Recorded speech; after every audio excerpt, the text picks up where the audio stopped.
Press the computer's power button and hold down Shift key as your computer starts up. How to fix a stuck Windows boot screen.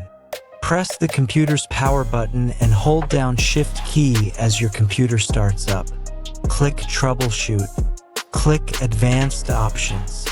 Click Startup Repair. Choose an account. Enter the password for this account. Diagnosing your PC. Follow showing instructions.